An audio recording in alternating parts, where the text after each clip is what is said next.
Suguru leaned against the building, taking in the fresh night air. It was a reprieve from the club, saturated in an amalgamation of fragrances and sweat. His first instinct had been to leave after an hour, but then Shoko told him he'd regret it if he didn't stay a bit longer, and she'd been right, though he hadn't told her that. He didn't need to. He knew she knew if the shit-eating grin she gave him when Your Name walked in was any indication. Suguru wasn't surprised that Shoko had figured out he was attracted to Your Name. It wasn't like he hid it, but it seemed the only person who didn't know was the woman herself. They met randomly at a frat party 2 years ago that neither of them wanted to be at, but had been drugged there by friends, him by Choso and her by Shoko. They'd become friends, but hadn't seen each other much since he graduated last year, so he'd sucked it up and decided to stay, but all the gyrating bodies and people with no concept of personal space were getting to him. Suguru pulled a pack of cigarettes from his pocket and brought one to his lips. "A little birdie told me you were trying to stop that nasty habit." He looked over to where Your Name was approaching him and removed the cigarette from his lips. "Trying doesn't always equate to succeeding. I see that." She leaned against the wall beside him. "Did you get tired of the crowd? You know me too well. I take it you did too." "I did. Only came because Shoko asked me to. I'd rather be at home studying with finals coming up." "You should have told her no."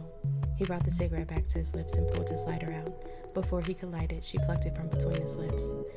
"I don't want to smell like smoke, and I could have, but she told me you'd be here." "Aw, you miss me, little dove," he teased, putting the lighter away. "About as much as you missed me." She handed him the cigarette to put away too. "Then you must have missed me immensely." She shrugged. "Maybe I did." Suguru turned, leaning his shoulder against the building. "You could have fooled me. I could say the same. Being a real adult keeps you busy." He smirked at her teasing. Says the graduate student. "If you really missed me, you could have called." She was right. He could have, but every time he thought about it, he talked himself out of it, not wanting to distract her. He knew how busy this last year would be for her, so he left it at messages in their group chat.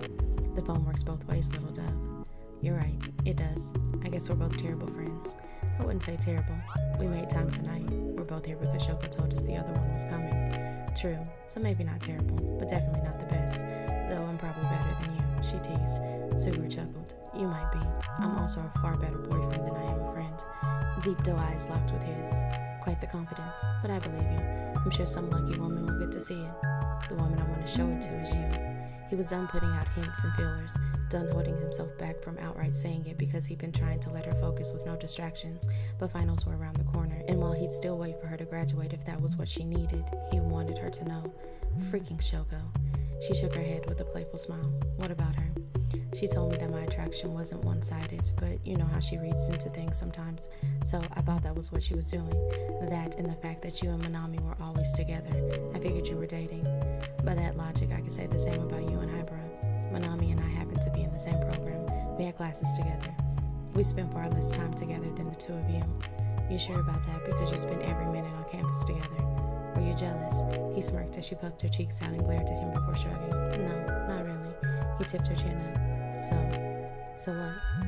Are you going to let me show you how good of a boyfriend I can be?" "And that depends on if you're going to stop that nasty little addiction of yours." He brushed his thumb over her cheek. "I can do that. Besides, I'm pretty sure I'm about to have an even better one to replace it." She smiled at him. "Should we go back inside?" "Not yet." He leaned down, molding his lips to hers as her hands rested on his abdomen. The kiss was slow. He wasn't in a rush, savoring the first taste trapped in that moment as everything continued around them. It felt like hours had ticked away by the time they pulled apart. "Now, we can go back in." Suguru steered her back into the building. The melting pot of fragrances and sweat not at all as irritating as before. As they joined the rest of their friends, that shit-eating grin on Shoko's face told him she was about to be insufferable about what she knew happened. Suguru didn't care. He might